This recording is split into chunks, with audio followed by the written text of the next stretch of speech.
சில நேரம் கொஞ்சம் ஒரு கால் பெருசாக இருக்கும், இல்லை ஒரு கால் சின்னதாக இருக்கும், ஷார்ட்டனாக இருக்கும். இந்த மாதிரி நிறைய குழந்தைகள் இருக்காங்க. இந்த மாதிரி குழந்தைகளுக்கு சித்த மருத்துவத்தில் நாங்கள் என்ன பண்ணுவோம் அப்படின்னாக்க, அவங்களுக்கு உள் மருந்தாகவும் கொடுப்போம், ப்ளஸ் எக்ஸ்டர்னல் தெரப்பியாகவும் நம்ம கொடுப்போம். ஆனால் சில டைமில் குழந்தைகளுக்கு அவங்கள அந்த அந்த போஸ்டர் கரெக்டாக இல்லாதனால அவங்களால பேலன்ஸ் பண்ணி நடக்க முடியாது. அந்த பேலன்ஸ் பண்ணி நடக்கிறது அவங்களுக்கு தெரியாது. அதனாலே அவங்க நடக்காமல் அப்படியே கொஞ்சம் லேக் ஆகுவாங்க. நாம் அதை ஃபஸ்ட்டு அனலைஸ் பண்ணணும். இப்போ அந்த குழந்தைக்கு நம்ம என்ன பண்ணோம் அப்படின்னாக்க, எக்ஸ்டர்னலாக அந்த வர்ம மருத்துவத்தை செஞ்சோம். இதுக்கு நம்ம உள் மருந்தாக நம்ம என்ன கொடுத்தோம் அப்படின்னாக்க,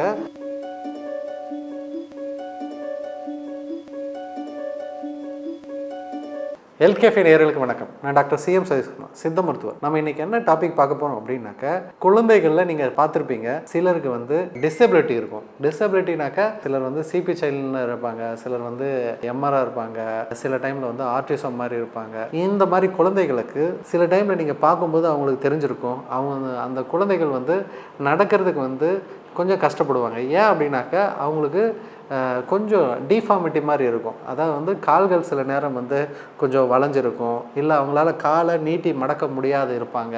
சில நேரம் அவங்களால கொஞ்சம் ஸ்ட்ரக்சர் நேராக அந்த போஸ்டர் கரெக்டாகவே மெயின்டைன் பண்ண முடியாது. டப்புன்னு கீழே அப்படியே முன்னாடி விழுற மாதிரியே போவாங்க, இல்லை நடக்கிறதுக்கு ரொம்ப பயந்து நடக்க மாட்டாங்க. சில குழந்தைகள்லாம் 3-4 வயசு ஆனாலும் கொஞ்சம் நடக்கிறதுக்கு கஷ்டப்பட்டு, இல்லை நடக்க முடியாமல் அவங்க யாராவது ஒருத்தர் தூக்கிட்டு போகிற அந்த ஸ்டேஜ்லேயே இருப்பாங்க. இந்த மாதிரி இருக்கிறவங்க சித்த மருத்துவத்தில் என்ன ட்ரீட்மெண்ட் பண்ணுறது, உள் மருந்தாக என்ன கொடுப்பாங்க, எப்படி மேனேஜ் பண்ணுறது அப்படின்றத தான் நம்ம இன்றைக்கி பார்க்க போகிறோம். இந்த பிரச்சனை அவர்களுக்கு பிறவி குறைபாடாக இருக்கும். இதனால் அவர்களுக்கு சில டைம் அந்த டிஃபார்மிட்டி ஃபார்ம் ஆகிருக்கும். நமக்கு அந்த இடுப்பு, அந்த முதுகு தண்டோட இருக்குது பார்த்தீங்களா, அந்த இடத்துல அவங்க ஆட்டோமேட்டிக்காக என்ன பண்ணுவாங்க, கொஞ்சம் கொஞ்சம் சாஞ்சிருப்பாங்க, அந்த வளைஞ்ச மாதிரி இருப்பாங்க. இல்லை அவங்களுக்கு கால்கள் அந்த மசில்ஸ் கொஞ்சம் ஷார்ட்டாக இருக்கும். ஸோ அதனால் என்ன ஆகும் அப்படின்னாக்க, அவங்களுக்கு அந்த காலை அவங்களால முழுசாக நீட்ட முடியாது. கால்கள் அந்த முட்டிகள் வளைந்த மாதிரியே இருக்கும். சில நேரம் அவங்களுக்கு கொஞ்சம் ஒரு கால் பெருசாக இருக்கும், இல்லை ஒரு கால் சின்னதாக இருக்கும், ஷார்ட்டனாக இருக்கும்.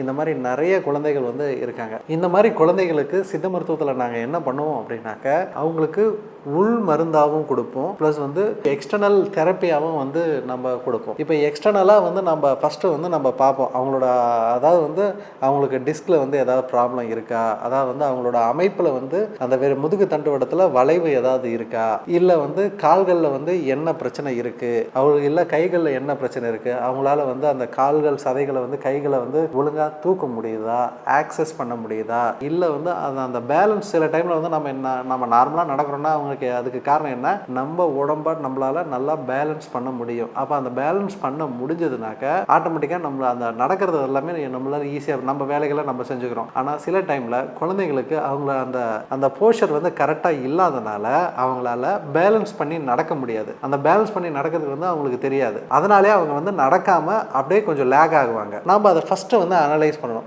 அவங்களுக்கு என்ன பிரச்சனை இருக்குது, எதனால் நடக்க மாட்டிருக்காங்க. அப்போ அவங்களுக்கு தொட்டு தடவி நம்ம அந்த பார்க்கும்போது சில டைமில் நமக்கு அந்த மசில்கள் என்ன இருக்கும் அப்படின்னாக்கா, ஒன்று ரிஜிடாக இருக்கும், இல்லை கொஞ்சம் ஃப்ளேபியாக இருக்கும், இல்லை மசில்ஸ் கொஞ்சம் ஷார்ட்டாக இருக்கும். இந்த மாதிரி பல பிரச்சனை இருக்கும். ஸோ அப்போ நம்ம பார்த்துட்டு அதுக்கு தகுந்த மாதிரி நம்ம பண்ணுவோம். நமக்கு அந்த மசில்கள்லாம் நமக்கு அந்த இடுப்பு பகுதியிலிருந்தே அந்த தொட்டு பார்க்கும்போது நமக்கு தெரியும், அந்த மசில்கள்லாம் ரொம்ப ஸ்டிஃபாக இருந்தாவோ ரிஜிடாக இருந்தாவோ அவங்க காலை அப்படியே மடக்கையே வச்சுருந்துருப்பாங்க. இதுக்கு மைன தைலம் அப்படின்றத சொல்லுவாங்க. அந்த தைலத்தை நம்ம கொஞ்சம் எக்ஸ்டர்னலாக அந்த மசாஜுக்கு கொடுக்கும்போது அதை கொடுத்து அந்த ஸ்டிஃப்னஸ் இருந்தால் அந்த ஸ்டிஃப்னஸை நம்ம ரெடியூஸ் பண்ணணும். இல்லை அந்த முதுகு தண்டுவோட பகுதிகளில் போஸ்டர் சில நேரம் மிஸ்அலைன்மெண்ட் ஆகிருக்கும். அப்போ அந்த முதுகு தண்டுவடம் அப்படி இருக்கிறது இப்படி வளைஞ்சிருக்குனாக்க அதை கொஞ்சம் அதை நம்மளால கரெக்ட் பண்ண முடியுமா அப்படின்றத பார்ப்போம். அப்போ அந்த போஸ்டர் நம்ம கொஞ்சம் கரெக்ட் பண்ணோம் அப்படின்னாக்க அவங்களுக்கு அந்த ஃப்ரீனஸ் கிடைக்கும். அந்த மசில் ஸ்டிஃப்னஸை நம்ம ரெடியூஸ் பண்ணிட்டு அந்த போஸ்டரையும் கொஞ்சம் அதை வர்ம மருத்துவ முறையில் நம்ம செய்வோம். கொஞ்சம் அந்த மசாஜ் மாதிரி கொடுத்துட்டு ப்ராப்பராக அவங்களுக்கு அந்த சின்ன சின்ன ட்ராக்ஷன்ஸ் குழந்தைகளுக்கு இருக்கு. அதை இழுத்து வச்சுட்டு தேவைப்பட்டா சின்னதாக கட்டு மாதிரி போடுவாங்க. அவங்களுக்கு அந்த கொஞ்சம் அந்த ஷார்டன் ஆனதோ இல்லை கொஞ்சம் அந்த ஸ்டிஃப்னஸோ இல்லை அது எல்லாமே கொஞ்சம் கொஞ்சம் கரையும். அந்த அந்த அவங்களுக்கு அந்த கொஞ்சம் போஸ்டர் நார்மலாகும். இந்த மாதிரி தான் ஒரு குழந்தைக்கு ஒரு 5 வயசு ஆகுது, அவங்க 5 வயசு வரையும் நடக்க முடியல. காரணம் என்ன அப்படின்னாக்க, அவங்க அந்த குழந்தை வந்து கால் வந்து முட்டி வந்து இப்படி மடங்கின மாதிரியே இருக்குது. கொஞ்சம் மடங்கின மாதிரியே இருக்கிறதுனால அந்த குழந்தையால் நேராக நிற்க முடியல. மற்றபடி அந்த குழந்தை நல்லா பேசுது, நல்லா ஆக்டிவாக இருக்குது. ஸோ ஆனால் அந்த முட்டி வளைஞ்ச மாதிரி இருக்கிறதுனால கொஞ்சம் நடக்க முடியல அப்படின்றது. எங்கே போனாலும் தூக்கிட்டு வருவாங்க, இல்லை அப்படின்னாக்கா அது கொஞ்சம் தவழ்ந்த மாதிரி போகும். ஸோ இந்த மாதிரி இருந்தது. அப்போ நம்ம என்ன பண்ணோம் அப்படின்னாக்கா இந்த கரெக்டான போஸ்டரில் வச்சது ஒரு சின்னதாக வந்து ஒரு கட்டு மாதிரி போட்டுவிட்டோம். அப்போ என்ன ஆச்சு அப்படின்னாக்கா அந்த வளைந்தது அப்படியே கொஞ்சம் கொஞ்சமாக அந்த போஸ்டர் வந்து கொஞ்சம் கரெக்டாச்சு. அப்போ அந்த கால்கள் வந்து கொஞ்சம் நேரம் நிமிரும் போது அந்த குழந்தையால் நான் ஃபஸ்ட்டு வந்து கொஞ்சம் நடக்கிறதுக்கு வந்து கொஞ்சம் கஷ்டப்பட்டாங்க.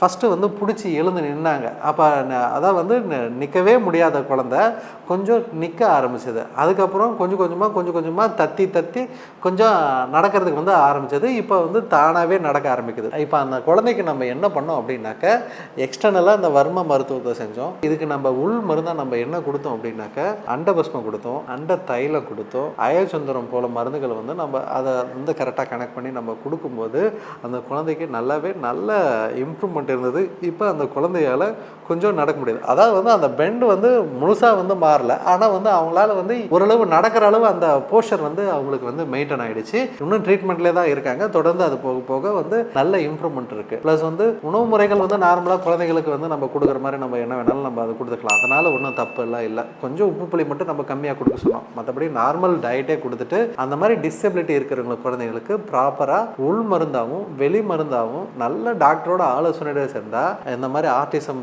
மாதிரி பேஷண்ட்டோ இல்லை சிபி சைல்டோ இல்லை டிசபிலிட்டி இருக்கிற குழந்தைங்களுக்கு நல்லாவே இம்ப்ரூவ்மெண்ட் இருக்குது. இந்த மாதிரி குழந்தைங்களை வந்து நான் நிறைய பேர் வந்து நான் பார்த்துருக்கேன். ஓரளவு நல்லாவே இம்ப்ரூவ்மெண்ட் இருக்குது. இதே போன்ற அருமையான சித்த மருத்துவ குறிப்போடு மீண்டும் உங்களை சந்திக்கிறேன். நன்றி, வணக்கம்.